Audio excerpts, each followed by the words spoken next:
Bonjour, bienvenue sur Bodin Prof TV. Alors, dans cette vidéo, nous allons parler de la différence entre un produit encaissable et un produit non encaissable. Alors, pourquoi faire cette distinction? Vous allez voir que quand on étudie et qu'on analyse le compte de résultat, nous allons avoir un indicateur à calculer qui est la capacité d'autofinancement. C'est-à-dire la capacité qu'a l'entreprise à créer de la richesse ou à autofinancer son exploitation. Et pour cela, il faudra faire la distinction entre les charges décaissables et non décaissables. Pour ça, vous pouvez suivre le lien en haut à droite, j'ai fait une vidéo là-dessus. Mais aussi faire la distinction entre les produits encaissables et non encaissables. Alors, c'est sur ce point-là que l'on va travailler. Donc j'ai repris un extrait de balance, uniquement les comptes de la classe 7. Parmi ces comptes de la classe 7, un certain nombre d'éléments vont entraîner des rentrées d'argent. Je les ai entourés en rouge.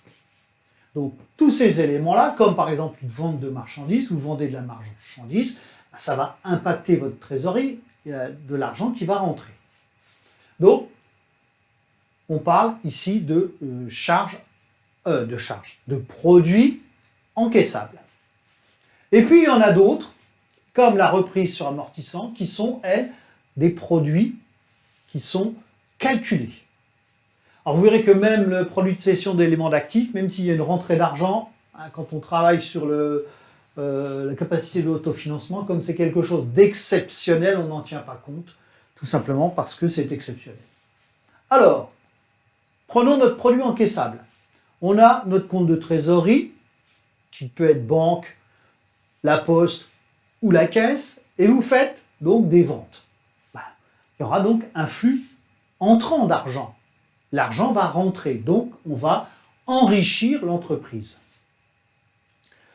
Donc vous voyez, c'est simple pour les produits encaissables. Maintenant, pour les produits non encaissables, c'est un petit peu plus compliqué. Et là, il n'y a qu'un seul exemple que j'ai pris. C'est donc des produits calculés, c'est la reprise sur provision. Alors, qu'est-ce qu'on appelle une reprise sur provision? On va prendre un exemple. Nous avons un client en difficulté qui, en fin d'année, nous devait 5 000 €. On estime qu'on risque de perdre 30%. Donc, on a passé une dotation. Ça, c'est dans la vidéo sur les charges. Donc, une dotation de 5 000 fois 30%, 1 500 €. Vous voyez, déjà, c'est calculé là. Mais ce client est redevenu normal l'année suivante. Donc, cette charge qu'on avait calculée n'a plus lieu d'exister. C'est réversible dans la situation. Et donc, on va la reprendre. Vous voyez, on est encore là sur une charge calculée. Il n'y a pas eu de rentrée d'argent. On n'est pas allé le chercher quelque part, cet argent, pour le mettre sur le compte en banque. C'est juste une écriture comptable. Donc, voilà pour cette reprise sur provision de 1 500 €. Résumons, vous voyez, c'est très rapide, c'est très simple. Produit encaissable, il y a une rentrée d'argent en trésorerie, ça impacte la trésorerie. Produit non encaissable, il y a un calcul, ça va impacter le compte de résultat, puisque c'est bien un produit qui va apparaître, mais ça n'impacte pas la trésorerie. Donc voilà, j'en ai terminé avec cette leçon sur les produits encaissables ou non encaissables. Donc si vous avez aimé, n'hésitez pas à liker, à partager la chaîne et bien entendu à vous y abonner. Merci.